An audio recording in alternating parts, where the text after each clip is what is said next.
नहीं कि अगर चीज़ें पसंद आए तो प्लीज़ हमें मोटिवेट करिए, हमारे यूट्यूब चैनल को लाइक एंड सब्सक्राइब करिए, जिससे कि हमें आगे काम करने का एक प्रोत्साहन मिले। साथियों, इस सीरीज़ का मेरा मकसद है कि ऐसे ऐसे टॉपिक निकाल करके लाना जो हमारे कॉम्पिटिटिव एग्ज़ाम्स के लिए एक अहम मुद्दा होते हैं, जिससे कि बहुत सारे क्वेश्चंस बन के तैयार होते हैं। जैसे कि मैंने पहला टॉपिक उठाया है जो एक इंटरेस्टिंग टॉपिक है, और जहाँ तक उम्मीद है इस टॉपिक की अभी काफ़ी चर्चा होती रहती किसी न किसी एग्ज़ाम में। तो साथियों, पहला हमारा जो टॉपिक है वो चंद्रयान 3 के ऊपर है कि हम इसके सारे एस्पेक्ट इस वीडियो में देखेंगे कि इसकी क्या इम्पोर्टेंस है, क्यों लॉन्च किया गया, कितना बजट था, कैसे क्या हमने इसको मैनेज किया। इस प्रकार से इस सारे एस्पेक्ट्स को इस वीडियो में हम स्टडी करेंगे। साथियों, चंद्रयान 3 भारत का ये तीसरा मिशन है। इसके पहले अगर हम बात करें तो हमने चंद्रयान 1 और चंद्रयान 2 लॉन्च किया था। साथियों, चंद्रयान 3 के जो हमारे प्रोजेक्ट डायरेक्टर थे उनका नाम था वीरा मुथुविल, और जो हमारे मिशन डायरेक्टर थे उनका नाम था मोहन कुमार। और खुशी की बात यह है कि दुनिया में हमारा देश चौथा ऐसा देश बना है जिसने इस चीज़ को जीता है। पहला हमारा यूएसए, उसके बाद रसिया, थर्ड नंबर पे चाइना, और उसके बाद हमारा प्यारा भारत है।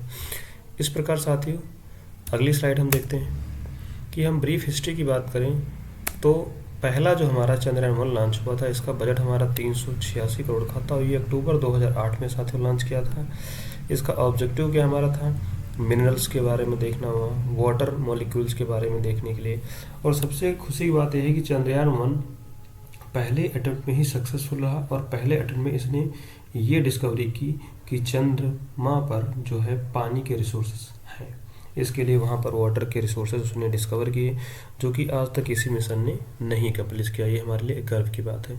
साथियों, दूसरा हम देखते हैं हमारा है चंद्रयान 2, जो 2019 में लॉन्च किया था। इसकी खासियत ये थी कि ये 3 मॉड्यूल में लॉन्च किया था।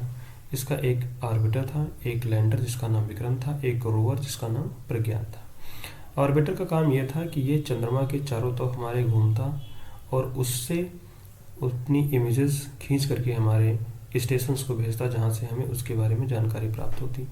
दूसरा जो हमारा एक मॉड्यूल था विक्रम और प्रज्ञान का, यानी कि लैंडर जो था ये हमारे मून की सरफेस पर लैंड करता, और उससे हमारा रोवर प्रज्ञान बाहर निकलता और अपने एक्सप्लोरेशन का काम करता। लेकिन इन दुर्भाग्यवश ये हमारा मिशन फेल रहा, लेकिन इसका आधा हिस्सा हम कह सकते फेल रहा और आधा सक्सेस रहा। जैसे कि हमने ऑर्बिटर को लॉन्च किया, वो आज भी कॉन्स्टेंटली काम कर रहा है। जब हमने चंद्रयान 3 लॉन्च किया था तो उसमें ये अहम भूमिका हमारे लिए निभाया, और इसका बजट जो हमारा था वो 978 करोड़ रुपए का था। अब हम बात करते हैं चंद्रयान 3 का। चंद्रयान 3 का साथियों हमारा जो बजट था वो 600 करोड़ का था। बजट कभी कभी एक MCQs में फॉर्म में ये रख देते हैं, पूछा जा सकता है। और चंद्रयान 3 का जो हमारा मिशन था, इसमें हमने केवल विक्रम नाम का लैंडर और रोवर प्रज्ञान 2 ही भेजे थे, यानी इसमें ऑर्बिटर नहीं था। और ये मिशन हमारा सक्सेसफुली अचीव रहा, और इस मिशन के द्वारा हमने बहुत सारी जानकारियाँ कलेक्ट करने के प्रयास स्टार्ट कर दिए हैं। और साथियों, अगर हम बात करें कि मिशन हमारा लॉन्च कब किया गया था, तो ये 14 जुलाई सन 2023 को लॉन्च किया गया था, और Satish Dhawan space centre second launch pad, यानी कि इसके 2 लॉन्च पैड वहाँ पर हैं, श्रीहरिकोटा आंध्र प्रदेश से लॉन्च किया गया था। यानी कि बजट की बात कर लें, चंद्रयान 1, चंद्रयान 2, चंद्रयान 3, और लॉन्च कहाँ से किया गया चंद्रयान 3, उसके बारे में मैंने स्टडी किया। साथियों, अगर हम बात करें इसके कंपोनेंट के, तो चंद्रयान 3 में हमारा जो कंपोनेंट है वो 2 है, विक्रम एंड रोवर प्रज्ञान, यानी कि लैंडर हमारा विक्रम, रोवर प्रज्ञान, यानी कि कुल मिलाकर के 2 इसमें कंपोनेंट हैं। और इसका जो काम करने का वहाँ पीरियड है ये 14 दिन का रहेगा साथियों। यानी कि हम कह सकते हैं कि जो हमारा विक्रम लैंडर यहाँ से जाएगा, उससे जो रोवर निकलेगा वो 14 डेज तक, यानी कि 1 ल्यूनर डे तक काम करेगा। उसके बाद ये डेड हो जाएगा। मे भी चांसेस हैं कि ये पुनः अपना काम करेगा। ठीक है साथियों। और अगर हम बात करें तो लैंडिंग कहाँ करेगा, ये हमारे साउथ पोल पे लैंड करेगा, और साउथ पोल से 600 किलोमीटर की दूरी पर होगा।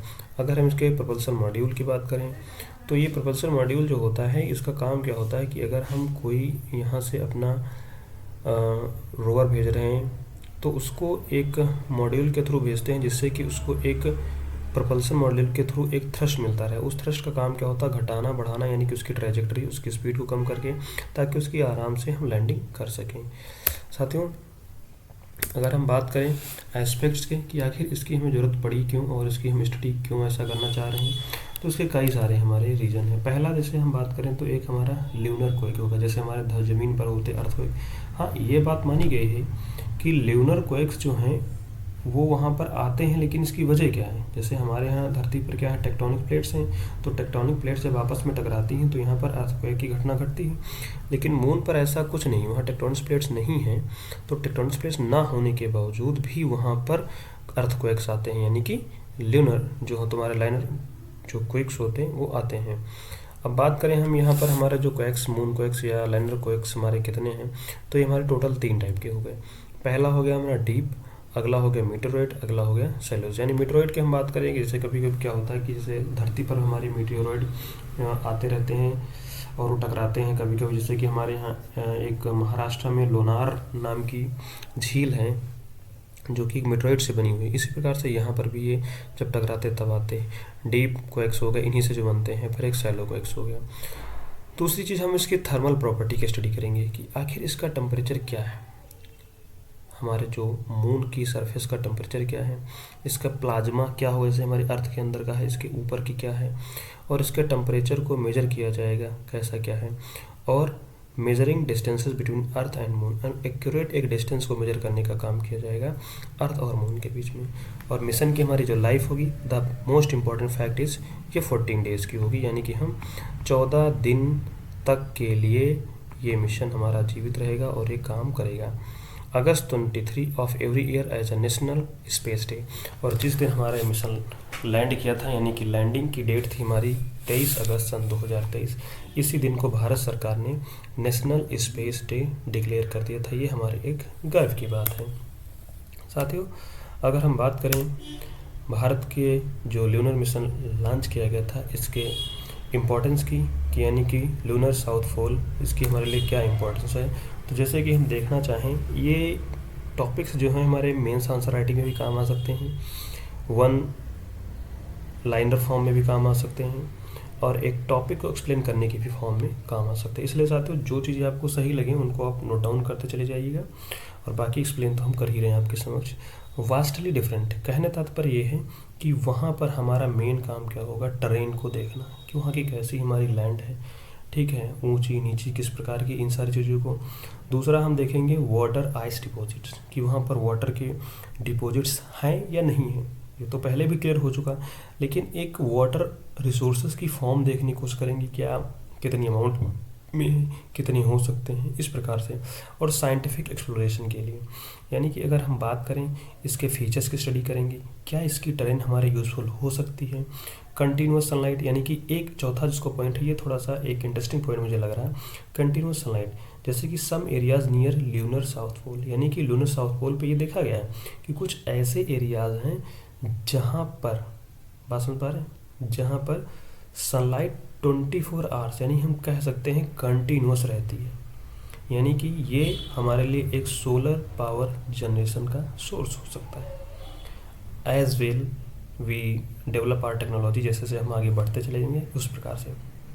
Gateway for deep space exploration, और स्पेस एक्सप्लोरेशन के लिए हमारे लिए एक ये बहुत ही अहम मिशन हो सकता है, क्योंकि हमारा काम क्या है, जैसे कि हम यहाँ पर लॉन्चिंग करते हैं, इस प्रकार से हम क्या करेंगे, अपने लॉन्च पैड हम बना सकते हैं।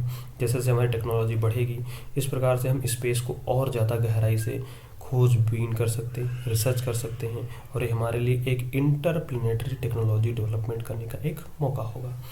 इंटरनेशनल कोलैबोरेशन, जैसे कि हमने मिशन लॉन्च किया, इसके बाद हमारा दुनिया में नाम होता ग्लोबली, जो हमारी इसरो एजेंसी, इसका नाम होता है कि which one is the fourth country, that's India, amazing fact for and the world. तो इस प्रकार से जैसे कि नासा, ईएसए, रॉसकोमॉस यानी रसिया की स्पेस एजेंसी, इस प्रकार की एजेंसी जो होती कोलैबोरेट करने की कोशिश करते हैं कि, और सबसे अच्छी बात यह है कि हमारा जो मिशन लॉन्च किया था वो काफ़ी कम कॉस्ट में, एक हॉलीवुड की जो मूवी होती है उनसे भी कम कॉस्ट में हमने लॉन्च कर दिया।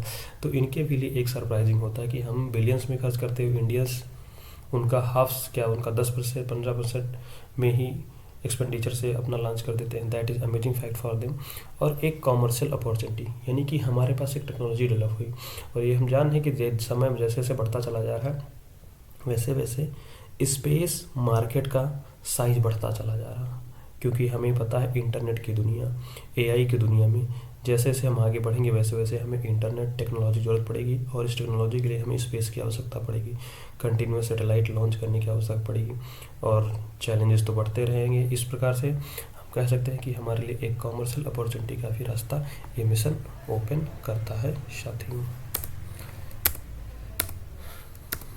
आगे हम बात करें साथियों कि जो ये लॉन्च किया गया था इसमें कौन सा हम व्हीकल यूज किए गए थे, तो इसके लिए हमने यूज किया था LMV3, यानी कि लॉन्च व्हीकल मार्क 3 M4 जिसका नाम है, और इसको हम GSLV भी कहते हैं, लेकिन इसकी हमने सीरीज़ बना दी कि LMV1, LMV2, LMV3, यानी कि LMV3 जो है हमारा LVM3 जो है हमारा ये लेटेस्ट सैटेलाइट हमारा रॉकेट है।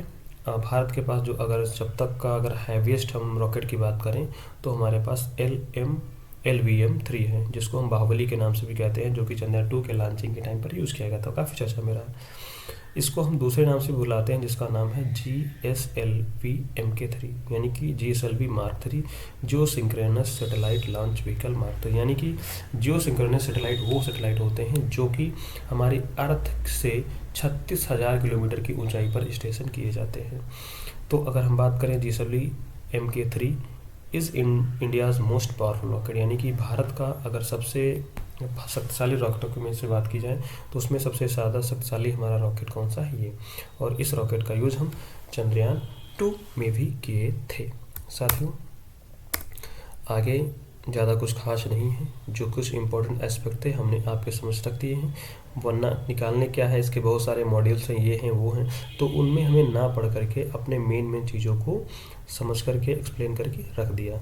समरी में हम अगर बात करें तो मिशन का ऑब्जेक्टिव क्या रहा ये आपके समझ रहा। पहली बात तो हमारी सेफ़ लैंडिंग होनी चाहिए, किसी प्रकार की दिक्कत नहीं होनी चाहिए, जो हमारा रोवर है वो आसानी से मूव हो जाए और हमारा जो मिशन है अकम्प्लिश हो जाए, हमें किसी प्रकार की प्रॉब्लम ना हो वहाँ पर। साथियों एक मैंने नोट पॉइंट में डाल दिया, स्टारशिप जो है दुनिया का सबसे हैवीएस्ट रॉकेट है अब तक का जो बनाया है, जो कि SpaceX हमारी कंपनी USA की है, उसने बनाया है अब तक का सबसे हैवीएस्ट रॉकेट। और अंत में मैं ही आपसे कहना चाहूँगा thanks for watching and keep support me. साथियों उम्मीद यही है कि अगर वीडियो पसंद आया है तो प्लीज़ लाइक और सपोर्ट के सबको मौका दे रहे हैं तो प्लीज़ हमें भी आगे बढ़ने का एक चांस दीजिए।